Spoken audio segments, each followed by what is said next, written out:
Hello and welcome back to the UCLA Bruins Insider Podcast. I'm your host, Andrew Ferguson, writer for UCLA on SI. Today we're going to be talking about three players UCLA cannot afford to lose in the transfer portal and kind of the implications of them leaving. But before we get started, I want to thank everyone right now who's listening. Apple Music, Spotify, or even YouTube. It all means a lot to me and I cannot thank you enough. Without further ado, let's get right into it. So again, to kind of just set the stage, obviously there have been, players who are leaving UCLA, Donovan Dent, Tyler Bilodeau, potentially Sky Clark, depending on how his, eligibility court case goes with the NCAA.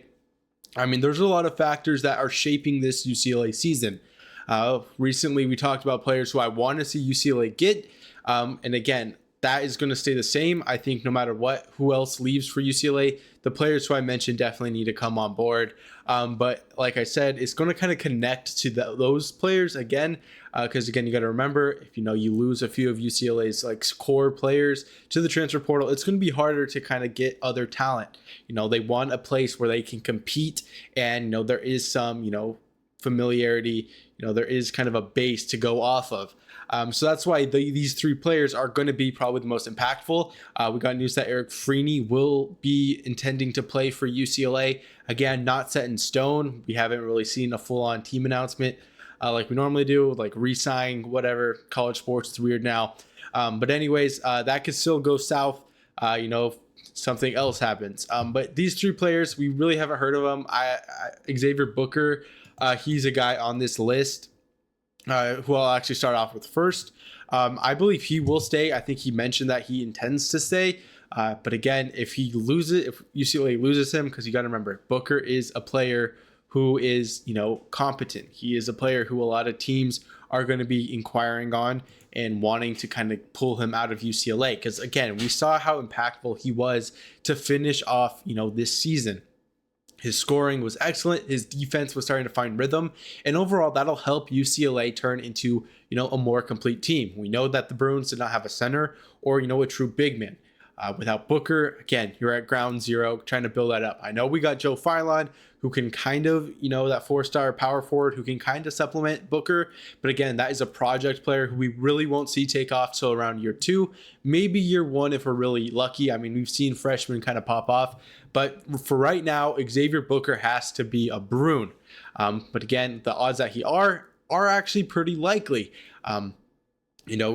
Right after the game, I remember he said something that he wants to say, which is a good thing for UCLA. We know how talented Booker is. He is a junior, so he'll have one more year to play.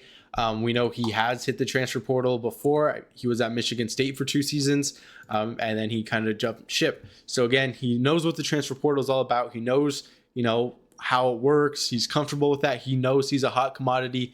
So again, that's why UCLA has to work that much harder to keep him on board.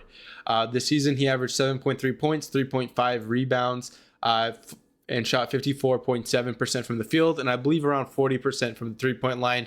And standing at 6'11", that is, a complete player that UCLA really wants to get the most out of. And I think a season of development will immensely benefit him. And again, not a player you want to lose in this year's transfer cycle. The next player, Eric Daly Jr., I think, entering next season, I think he could be, a top 10 small forward in the nation. He has all the skills to be that good. We know he was UCLA's leading rebounder this season with 5.8, which means that is more motivation for UCLA to want to keep him on. His scoring also was, a little stagnant for a little bit. He was very inconsistent, but we know what he's capable of. He really, took control in the postseason. 12 points against UConn, 20 points versus UCF, 11 points versus Purdue, 14 against Michigan State to kind of end off the season. So he's definitely moving in the right direction. We know how good he is scoring offensively, and he can create those points by himself. He doesn't need screens. He doesn't need anything like that. One-on-one in the paint is some place you don't want to be if you are defending Eric Daly Jr. I mean, his stats kind of speak for himself. He is an impactful player. And I mentioned, 2 players who are forwards who I wanted to see UCLA get to kind of complement Eric Daly Jr. Miles Byrd, defensive player of the year for the Mountain West. That is a defensive player who I think will go really well with Eric Daly Jr. because I feel like, we're looking for a player who could fill in Tyler Bilodeau's shoes. 17 points per game. You don't just find that, on the floor. You have to build it. You have to find it. it's hard to get a player like that. And I think UCLA has that in Eric Daly Jr. So it's obviously going to be hard to find, a true, scoring, forward in the transfer portal, because those are hot commodities. If Eric Daly Jr. stays with UCLA, that's going to be the player UCLA needs to rely on to score a lot of points. And like I said, Miles Byrd, Kyle Evans, two defensive, minded forwards who I think will complement Daly Jr. that much more.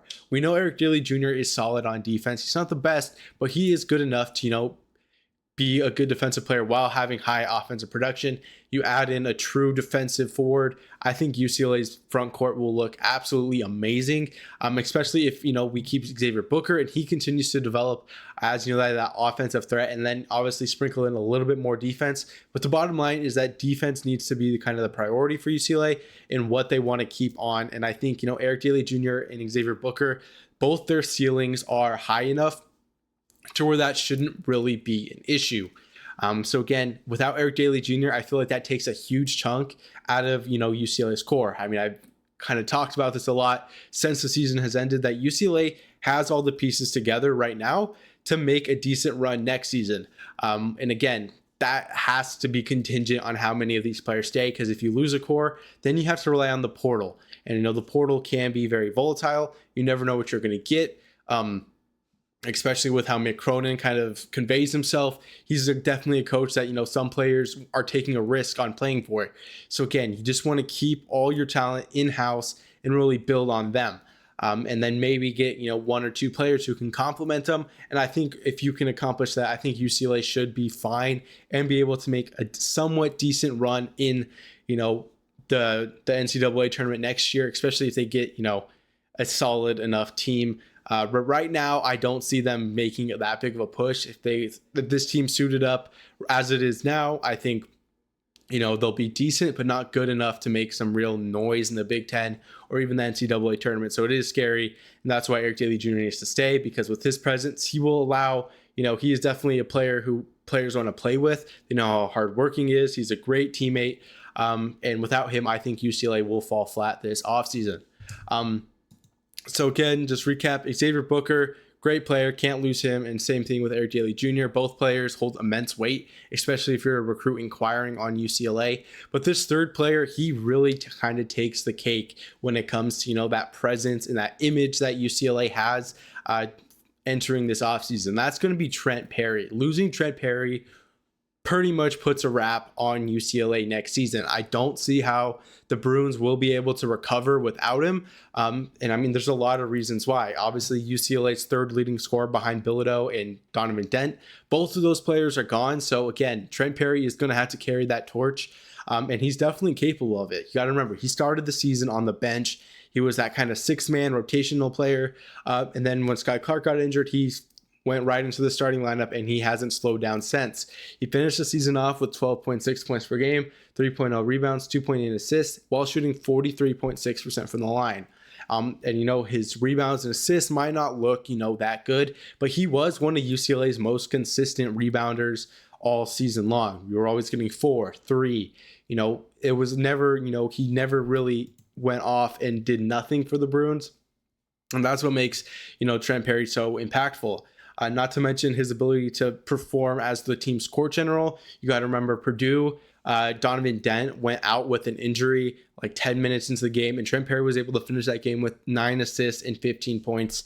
Again, just a testament at how diverse of a player Trent Perry really is. And again, I think having him, knowing he can be a court general, knowing he can be the team's leading scorer, that gives UCLA a lot of peace of mind when it comes to the guard position. So without him, there's not many other places you could look. I know we mentioned Eric Freeney. He is still developing, he's developing well, of course, but I don't see him being a player like how Trent Perry was this season, where he kind of comes in, starts on the bench, and then all of a sudden is the team's, second, third best player.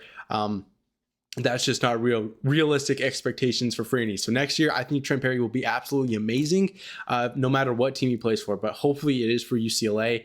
And if Perry does enter the portal, just to kind of test the waters, he's going to get picked up very fast by, some of these contending teams who are in desperate need of a guard, because that's just who Trent Perry is. He's a great player from top to bottom. Defensively, he's pretty solid off ball and on ball. And again, that just adds to why him leaving will absolutely mess up UCLA's dynamic completely. Mick Cronin obviously wants to keep him. I don't think there's been a press conference where he hasn't mentioned about trying to get Trent Perry back, because he is just that good, and he holds the keys to UCLA's future. And without him, I think the Bruins are in big trouble. And like I mentioned with the other two players, that image of, Trent Perry, being on the team, the core already in place, that is going to help, teams or UCLA get more recruits in transfers. Because again, you got to realize if you're a forward who is used to, a guard who might have left, as a senior or hit the transfer portal, you're going to want to find a guard who will complement your play. And I think not only Trent Perry, accomplishes that by being, such a good court general when he's asked, but again, his scoring and just how he plays complements forwards immensely. I mean, we saw that with, Bilodeau and Daly, when, the odds were stacked up against him. And that's just what Trent Perry can accomplish. I love how he plays. And again, a full offseason as a starter, having that in mind, you're going to develop so much faster. We already know how good of a scorer he is. And I think that could easily, another offseason could easily push him to a 20-plus point per game scorer. He will be the heart of this UCLA team next season. And it's going to be an exciting time for UCLA basketball if Trent Perry stays. If he doesn't, like I said, all of what I just said means nothing. UCLA is at square one, and really trying to pick up the pieces, and it's going to be a hard, uphill battle for the Bruins. But that's really all I have today. I hope you guys enjoyed this episode. Just kind of talking about, the implications of these players leaving and what they can contribute to the Bruins next season. I think those are very important factors when kind of going into this transfer portal season. Obviously, the tournament is still going. So again, we're going to see more and more talent kind of enter the portal as, the rounds start to dwindle. We're in the Final Four now. So again, a lot of more options are going to kind of start filling up. I'll always write an article kind of discussing, players who I think UCLA who would be a good fit for the Bruins. I mean, there's just so many players to go over. But yeah, definitely keep an eye on that. Make sure you're looking at the Sports Illustrated page for UCLA Bruins, and you'll see my articles right there. But again, thank you so much for watching. I'm your host, Andrew Ferguson, and as always, fours up and have a good day.